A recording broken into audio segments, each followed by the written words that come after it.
आंनि मुङा फुंबिलि बसुमतारी दाख्लै बावैसो थांनाय 21 मेआव आं चिरां डिस्ट्रिक्टआव थानानै मिडियायाव होनाय जादोंमोन।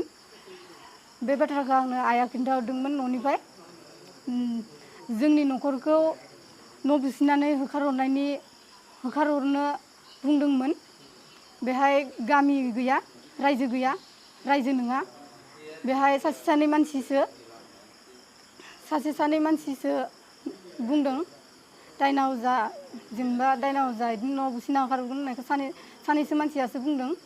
नाथाय बेहाय आं रायजो बुंनाय जादोंमोन। रायजोआ नङा, सासे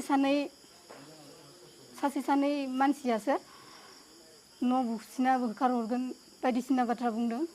आं रायजो बुंदोंमोन, बे आंनि गोरोन्थि। बिनिखायनो आं रायजोनिसिम निमाहा बिबाय आरो आं जोंनि सिमेन्ट सापरि सानजारि नोगोरनि आफादफोरनिसिमबो निमाहा बिबाय।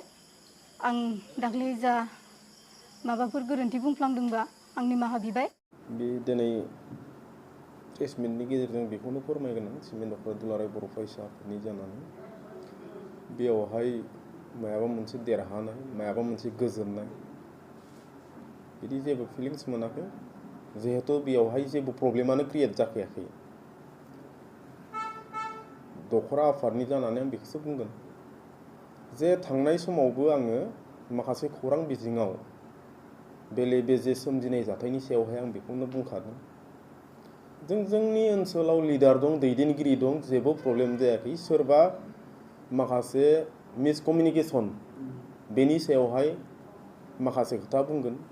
मिसकमिउनिकेसननि नों जायोब्ला खौरां मोजां मोनाब्ला, जाथायनि सोमोन्दै नों बुजिना मोनाब्ला नों बेवहाय बुंनानै खुनु लाब गैया। जोंनाव दैदेनगिरि दं माखासे, आरो जों दुलाराय बर' फरायसा आफाद हिसाबै मिरु लेभेलनिफ्राय लानानै जिल्ला दख'रा जोङो बर' हारिनि थाखाय खैफोदनि थाखाय जों खामानि मावबोबाय दं।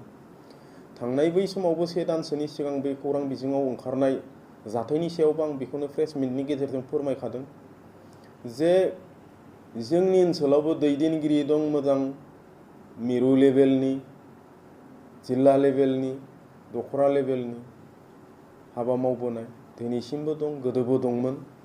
दा ओंखायनो बेवहाय जेबो प्रब्लेम जायाखै। धोरोमनि बेलायावबो बेले बेजे जायाखै। बेफोर गावबा गावनि माखासे गेना गोरोन्थि हाबा मावनायखौ दोनखोमानो थाखाय किसुमान माखासे दायनिफ्राय गुबुन दायसिम बारलांनाय, बेनिफ्राय बारग'नो थाखायसो बेफोरबायदि हाबाखौ मावदों होननानै आं सानो। ओंखायनो आं बै समावबो बुंखादोंमोन जोंनि माखासे बर'नि दैदेनगिरिफोर दं, बेफोरखौ फैनानै नायफैजागोन, सुलु लाफैजागोन, नायगिदिंफैजागोन। बेबायदियैनो गमामायैनो दिनै गुदि बाथौ आफादनि मिरुनि दैदेनगिरिफोरा दिनै दंफैयो। बिथांमोना फैनायजों लोगोसे जों सावरायलायदों। सावरायलायनायनि गेजेरजों बिथांमोना दिनै मोन्थिना मोन्दों गोरोन्थिया बहा दंमारो। नोंथांमोननिफ्राय माबा खावलायगोन गासैखौबो जोंनि बर' हारिखौ। जोङो बर' हारि हिसाबै जोंनि गुबै धोरोम होनोब्ला जों बाथौआनो। दा बेवहाय बाथौनि अनगायैबो जोंनि बर' हारिनि बा बर' हारिया गुबुन गुबुन धोरोमावबो दङ। सतसंगि, ख्रिस्टान, ब्रह्म, माखासे गोबां धोरोमाव दङ गोसारनानै। दा ओंखायनो आं बेखौनो खावलायगोन जे धोरोमनि बेलायाव दाङाबाजि जानो नाङा। गावजों गाव मोनसा मोनसि मोनलायनाय, सोरखौबा उन्दै गेदेर सानलायनाय मोनसा मोनसि बेफोर थानो नाङा। इसोरखौ जिखौ गाबज्रिगोन नों बेखौनो मोनगोन। बेखौ लानानै सोरखौबा सोंखारिनाय, सोरखौबा माबा मोनसे कन्ट्रभारसि खालामनाय बेफोरनिफ्राय गोजानाव थानांगौ।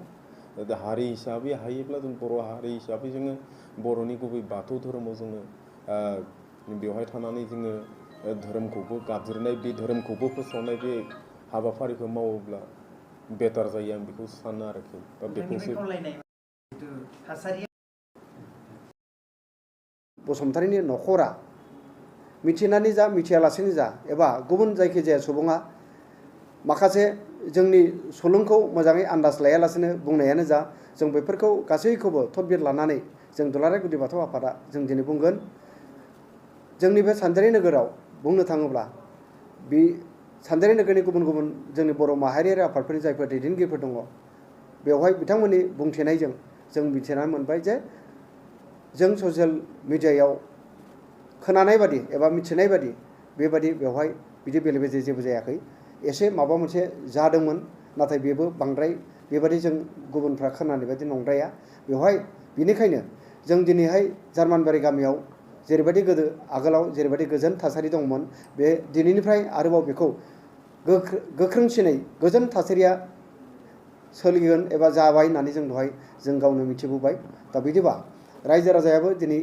दिपालि बसुमतारी आरो धनिराम बसुमतारीनि न'खरखौ अननायजों बिथांमोनाबो बजबदों आरो बेहायबो जों सानबाय दुलाराय गुदि बाथौ आफादा गुबुन गुबुन आफादफ्रा जेबादि बे जेंनाखौ सुस्रांनायाव जेबादि मदद खालामदों जों दिनै बे समाजारि बिजोंनि गेजेरजोंनो सिमेन्ट दख'रा एबसु लोगोसे गुबुन गुबुन आफादनि गासै बिबानगिरिफोरखौबो जों दिनै जोंनि बे जेंनाखौ सुस्रांनायनि बेलायाव जाबादि मदद आरो थुलुंगा होबाय बिथांमोना जेबायदि बाहागो लाबाय जों दिनै बे समाजारि बिजोंनि गेजेरजोंनो बिथांमोनखौ गासैखौबो जों बाख्नायगोन आरो साबायखर होगोन जों मिजिंथिदों बेबादि थासारिया जेबायदि गुबुंले थासारिया माबा मोनसे जाथावै समाव जानो नागिरोबा एबा जायोब्ला जों बेखौ रावबो लाइ होआ आरो दुलाराय गुदि बाथौ आफादा बेबादि थासारिखौ जों माब्लाबाबो लाइ होआ बे लेखायै गुबुन गुबुन आफादफ्राबो जेबायदि दिनै एकमत जादों जे जेखि जाया माबा मोनसे जाथावै जाथाय सोमजिनो नागिरबा बेखौ जयैनो बयबो हेफाजाब होलायनानै रायलाय होनलाय जेंनाफोरखौ सुस्रांनो थाखाय जों बयबो दिनै थियारि जादों आरो बे बिथिङाव दिनै सानजारि नोगोरनि गासैबो बर' माहारियारि आफादनि दैदेनगिरिफोरा दिनै जेबादि थुलुंगाजों जार्मानबारि जेंनानि जेबादि मोनसे थासारिमोन जेखौ जों जेंना होननानै सानदोंमोन बे जेंनाखौ गैया खालामनानै जेबादि दिनैनिफ्राय आगोलनि बादिनो जि मोनसे गोजोन थासारि लाबोदों बेवहाय जों दिनै जोबोद गोजोनदों आरो जों सानदों जों जा थांखि एबा नोजोरखौ लानानै गोजोन मोनसे दावबायनाय हाबाफारि लाबोदोंमोन दिनै जों साक्सेस जाबाय आरो बे साक्सेस जानायनि आन्दोआवनो धेमाजि जिल्लानि सिमोन सापरि हालामनि दुलाराय बर' फरायसा आफाद एबा गुबुन गुबुन आफादनि गासै दैदेनगिरिफोरनि बे मोनसे मैखोम बिहोमा होननानै जों बुंनो नांगोन बिथांमोननि हेफाजाब आरो थुलुंगानि गेजेरजोंनो बे थासारिया दिनै गुबुंले थासारि जानो नागिरनाय बे मोनसे थासारिखौ जों दिनै गैया खालामनो हादों आरो जों दिनै धेमाजि हालामनि बे सिमोन सापरि हालामनि गासैबो रायजो राजाया दिनै गासैबो बे गोजोन थासारिखौ हास्थायदों आरो बिदिनो दिनैनिफ्राय जों सानदों फैबाय थानाय समफोराव बयबो गावनि असे होनलायनानै आंगो होनलायनानै अनलायनानै जोंनि गेजेराव माबा मोनसे जेंना जानो नागिरबाबो बेखौ ज' बयबो नों दानागार आं दानागार हेफाजाब होलायनानै जों जेंनाफोरखौ सुस्रांनो हागोन होननानै जोंहा फोथायनाय दं आरो जों दिनै दुलाराय गुदि बाथौ आफादनिफ्राय दिनैनि बे सानजारि नोगोर एबा धेमाजि हालामाव जोंनि जि दावबायफैदों बे हाबाफारिखौ जों जाफुंसारदों होननानै दिनै जों मख'बाय गुदि बाथौ आफाद हिसाबै जोङो गुबै बाथौ सिबियारि गासैबो बाथौ बर'फोरानो गिबियाव बाथौ सिबियारिमोन आरो गासैबो बे बाथौ सिबियारियानो बोलि खान्थिजों सोलियोमोन दाबो जों खोनादों आरो जों मिथिदों जे जायफोरा समाजाव एबा रायजोआव जोंनि दानि बे फोसाबनाय खान्थिजों बाथौ धोरोमखौ बिनि खान्थिखौ फालिदोंब्लाबो न' गावबागाव न'आव बोसोरनि नामाव एबा माबा मोनसे हखामनि नामाव बोलि खान्थि दाबो सोलिदों होननानै जों गोबांनिफ्रायनो मिथिदों जियानो जाथों दुलाराय गुदि बाथौ आफादा जों रावनिबो हेंथा नङा जों रावनिबो सुथुर नङा जोंहा फोथायनाय दं जों दुलाराय गुदि बाथौ आफादनि थाखाय रावबो सुथुर गैया दा बे बिथिङाव दिनै बे धेमाजि जिल्लानि सिमोन सापरिनि एबा सानजारि नोगोराव धोरोमारि बिथिंखौ लानानै माबा मोनसे बेले जायोब्ला बे बिथिङाव जोंहा फोथायनाय दं सानजारि नोगोरनि गासै बर' माहारियारि आफादफोरा बेबादि माबा मोनसे जायखिजाया बिथिङाव धोरोमारि बिथिंखौनो जा एबा गुबुन बिथिङावनो जा माबा मोनसे बेले बेजे जायोबा जेरैबायदि ज' बयबो नों दानागार आं दानागार बिथांमोना खौसेयै जेरैबायदि जेंनाफोरखौ सुस्रांनो थाखाय जेबायदि खामानि मावदों जों बेखौ मिथिदों आरो बे बिथिङाव जों दिनै बुंनांगोन धोरोमारि बिथिङावनो जा एबा माबा मोनसे बिथिङावनो जा बिसेस भाबै धोरोमारि बिथिङाव आं सानदों दुलाराय गुदि बाथौ आफाद एबा